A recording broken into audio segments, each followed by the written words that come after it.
There's so many, man. I wrote so many down, Yeah. but I How about definitely want this? to read it again. We could have said it's the same thing, but there is no intermediate state between ice and water, but there is one intermediate state between life and death, employment. That was the first. I think that was one of the first ones I wrote down. That was. Yeah. I thought, some of these I thought about because, and to be honest with you, I think you kind of get this more than I do regarding work, balance of it, and thinking about it. Meaning, I feel like you're at a different spectrum than I am. I mean, I feel like I'm trying to get to that place where um, work isn't so a big part of me. I mean, I've already started giving up things at work. I'm not gonna be decathlon coach anymore. I'm Mm. not a lot of things I'm just giving up. And I realized, wow, what a freedom there is with that. And and to have more time for my family, have more time for things I want to do. So even for the podcast and so forth.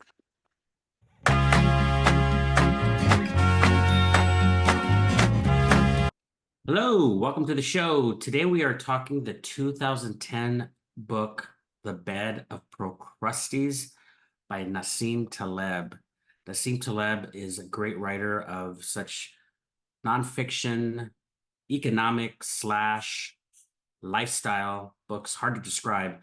Uh, Titles like Fooled by Randomness, Skin in the Game, um, The Black Swan, which has become part of our lexicon. People are using that word now. But today this book, Bed of Procrustes, is different because it's just a book of aphorisms.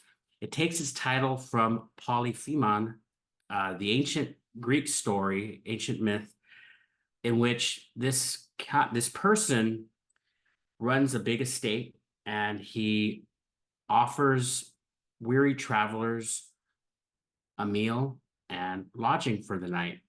And if they take him up on his hospitality, he'll offer them a bed. But if the guest is too tall, he cuts off their head to fit the guest. And if they're too short for the bed, he will stretch them, stretch the traveler, um, which takes that title Procrustes because that's, I guess, the Greek word for stretcher. And so um, this book is kind of reflecting on the Procrustean method of modern civilization. This idea of instead of making the bed fit the traveler, we cut off heads or stretch people to fit the bed. So, in what ways do we do that? Here's a way. Children, we pump full of medication to adapt to the curriculum instead of adapting the curriculum or teaching strategies to the child. There you go, the bed of Procrustes. And there's other things too. We modify humans to satisfy technology. We define intelligence as what can be tested in a classroom purely. And so those are problematic. So now you have a book full of these little aphorisms. And I've read this before, but I thought this was going to take me a longer time to do because I was following his method of reading this book. Taleb feels that you should only read four aphorisms just per session. Um, and but so I thought this is going to take me a while because there's quite a lot of aphorisms. But already within five or so pages, I have a ton that I wrote down that are really powerful.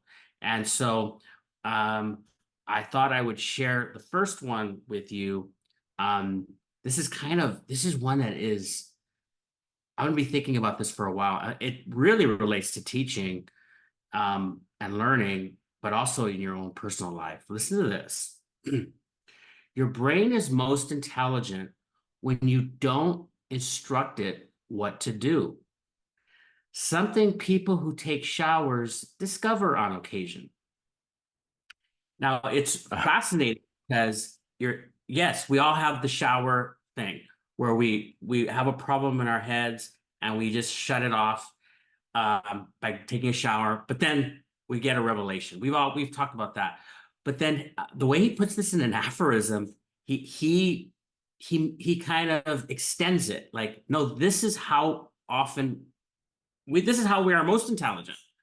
And I guess the only thing I could think of, reminds me of the Hemingway quote where when he's writing a lot, he steps away and then goes to sleep, and the next morning he gets a revelation. He's not instructing, he didn't instruct his brain anymore to write, but it Right. gave his brain gave it to him.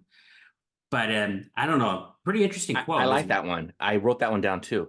I thought that, I had to think, you know, I took your advice too, Ruben. I didn't want to read so many per day. I didn't know that was Talib's advice. I think you might have mentioned that actually to me now that Per no, yeah, per reading, per like reading. four per reading. I'm sorry, So per you could do reading. multiple in a day if you wanted to. Right, right. So that's good to know. So but I did write that one down because it was so they're all so good. I mean, I'd say they're all, but there's some I'll be honest with you, there are a couple I had to think about more than I had to read it and think it.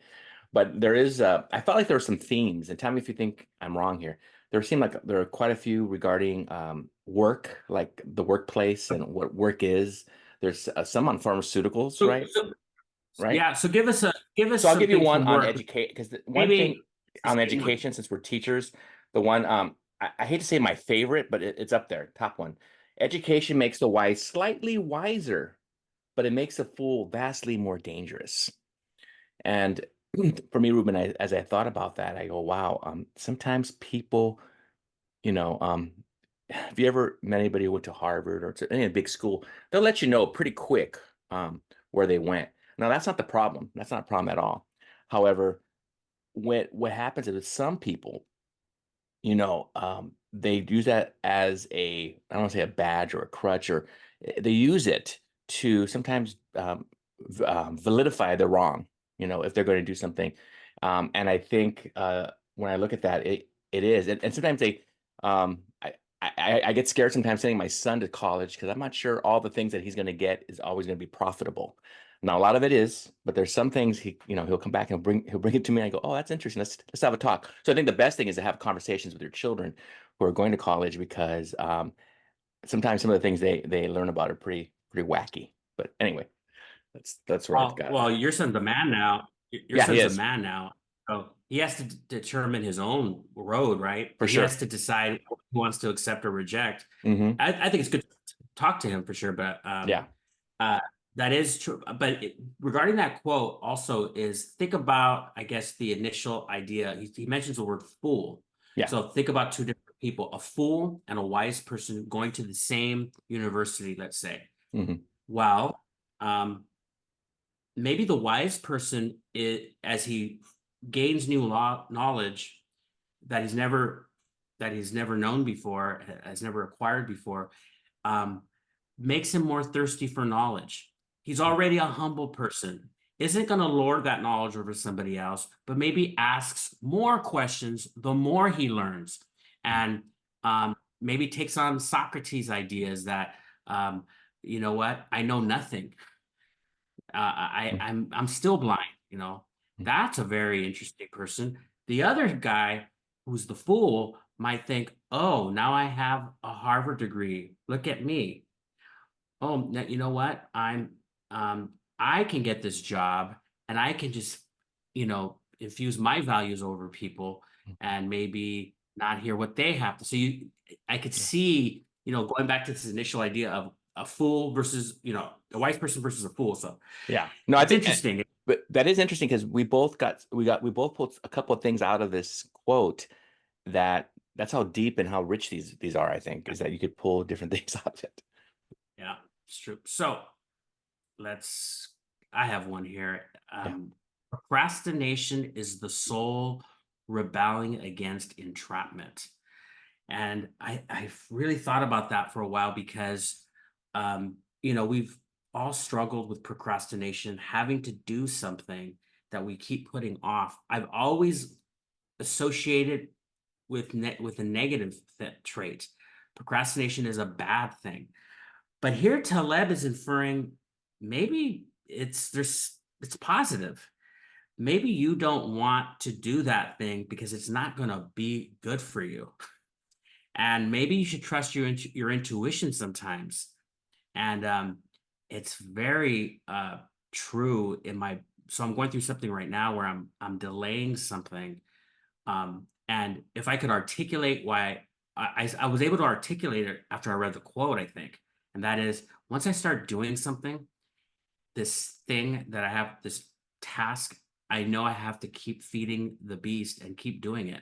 It's similar to doing the pod and deliver, is that once we started, we are tasked to do it. And the procrastination maybe is it's the obligation. It's you understand how tall the order is and you're almost respecting it. You just don't want to be entrapped by it. That's when you're in trouble. So That's so anyway. true. No, that's a good one. I mean, I think, man, these are all good ones to just put into our lives. I read several, Ruben, that I like, of course, talking about success. One of them, the ones I really appreciated regarding success was this one. My only measure of success is how much time you have to kill. And I said, wow, someone who's successful, someone who's really successful is not always busy. He has time or she has time to have leisure, has time to talk with people, spend time with people. Sometimes I think in my life, Ruben, I'll be honest with you, I've had two, three jobs always in my life. That was not admirable. That's not admirable. That's not a good thing. That's not success. Success would be to spend time with people, to yes, you have such a good job. You're doing so well that you don't have to have a good job, just have a job. And but you know what really matters. What's really successful? Successful is spending time with people, having time to kill, you know. I like that one. Absolutely. On that same note, um, this one just is the gift that keeps on giving. Work destroys your soul stealthily, invading your brain during the hours not officially spent working. Be selective about professions. So Oh, that's good. you think about this idea of work is not just the hours you're there, but what you take home and what stays in here, and what planning you have to do, and what you can't forget to do. And I love that invades your brain during the hours not officially spent working. So it's the investment of time Yeah. that's way beyond the hours. It seems like But that's what a does it do theme, to right? you? Yeah, I mean, yeah, what does it do? I mean, all Yeah. that time, I don't know. I feel like time is very important to lead. I mean, I think that's and what you do with that time. Time, yes, and he pretty much, there's a quote, and I didn't write it down, but he pretty much says directly, employment is slavery. So this is Yeah. a weird thing to say to two teachers, Mhm. but I would say that I would kind of allude to another guy, Naval, who I really respect as well, when he says, if it's play to you but work for, if it's play for you but work for others, like others see what you do as work, but it's play for you, then it's the right job. So if you're in a job that you feel that enslavement, then there you go. You're not in a good place. But I think that the goal is to be at a place where you are alive. It is play. And hopefully, I think Taleb would probably, if he was standing here listening to me, he would probably say, "Well, why are you wasting your hours in at a 9 to 5 position? Why aren't you walking in the sunshine? Why aren't you spending time with your family? Explain this again." So Yeah, I think so. And I think, yeah, it's hard to for me, I'm such I've been so like I don't want to say brainwashed. Maybe it is brainwashing that work, and that's very valuable. Not that um working is totally terrible, but I'm saying that it's I think I went too far the other way with work. You know what I'm saying? Totally. And so this is kind of refreshing. At the same time, it's kind of hard to gulp down sometimes because like, wow. I mean, because he has things like there's one, the three most harmful addictions are heroin, carbohydrates, and a monthly salary. He does this all throughout the whole book, you know? I mean, it's like, wow, carbohydrates, heroin, and a monthly salary. I'm like, that's just a typical quote. And it's so interesting. Go ahead. I think also to fill in, it's not just for your personal liberty in the sense of the hours you spend doing what you want to do. I think he is also referring to your personal freedom in expression and in Yeah.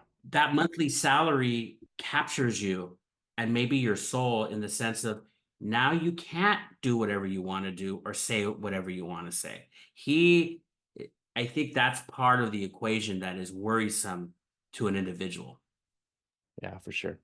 Yeah, and I think, yeah, I think that's why you have to have a good balance. You have to really read these and say, okay, it's more about the emotional, like you said, the intellectual, thinking about what you're actually doing with your life. I don't think too many of us sit down and think about it. I mean, like, well, what an important thing is, what happens, Ruben, is that we have these cell phones and they take so much of our time. Do you remember going to the doctor's office and just sitting there waiting for them to call you? You didn't have a cell phone. You just sat there, looked at the wall, maybe the TV was on, but you had time to think about things like, oh, this is what I want to, do in the next hour or 2 hours or tomorrow, and you had time to plan or reflect on your life. I don't think we do that as much because of the freaking phone technology sometimes. And he's totally Well, what I meant definitely. was Go ahead. what I was referring to is the idea of freedom of expression. So when you're anywhere, when you're employed, you are not fully free. You have to answer to that because you're getting that monthly wage, yeah, wage. Um, Certainly with teachers, we get paid Right. monthly. Monthly. Yeah. So I think that's what I meant. I think he I get would it. remind us of that point. Um, Hmm. and there are not to get too in the weeds of the media thing right now, media figures and celebrities, but there are people who are truly free. I mean, there have been people and celebrities who have been canceled, and some of them have said, "I feel great." I mean, I'm not gonna probably say who I'm thinking of because people are gonna think, "Oh, you're supporting what they did." No, I just think that it's nice to get paid, but at what cost is I think Taleb's point. Okay, let's do Yeah. one more. I'll have one more. You have one more. This is a Sure. really good one, and this is it. Taleb's a very interesting guy, by the way. If you follow him on X, and if he does not suffer fools, he will tell you what he thinks of you. He'll use curse words if very rarely, but I've seen him do that.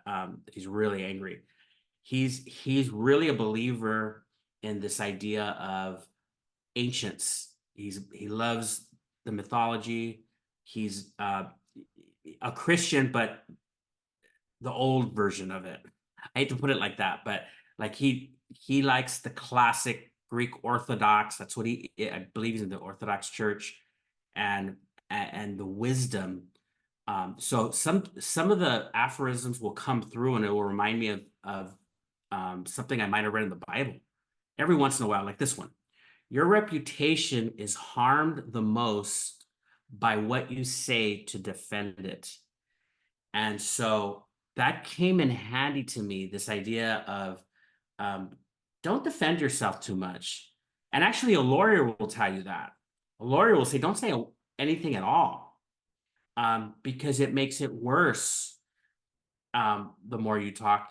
And I might have said something the other day to a big group of people. I might have been on a comedy show and I might have said things that offended, and I kept my mouth quiet. I kept my mouth shut. And then I just came and I said, "Hey, how you Right. doing?" And they were fine.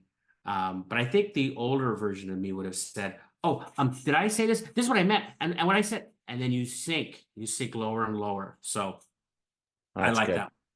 No, and like I shared before, there's these themes, and you just mentioned one of those themes are the spiritual piece. And I'm gonna go with you with a quote similar, not similar to yours, but in the same theme. Those who think religion is about belief don't understand religion and don't understand belief. And I think throughout my life, I've always felt like, hey, I have a relationship with God, a belief system. It's different than religion, because that brings up different images. But for me, at least for me, I look at this and I go, oh, I kind of, it rings true to me that they're two different things and they're not the same thing. And one is a little more deeper, you know. So That's what I take out of that one. Can I just share something too, Ruben? As I'm reading these aphorisms, even with in the past, I shared some of Benjamin Franklin's aphorisms from the King Poor Richard's Almanac, and I've put them on the wall in the past. But with these, there's a few of these I like to share with my students. So as I was doing this, as I was reading these, Ruben, I thought about my students, and I said, "Oh, I think some of these will be really good." Actually, this yesterday, I put one up for a journal topic. I said, "Oh, what do you guys think about this?" And let's talk about it, because I think kids will get a lot out of it. And I think, well, why with this channel is all about education, right? Why not bring it to them? And I think they'd appreciate it. And he is hard to understand sometimes.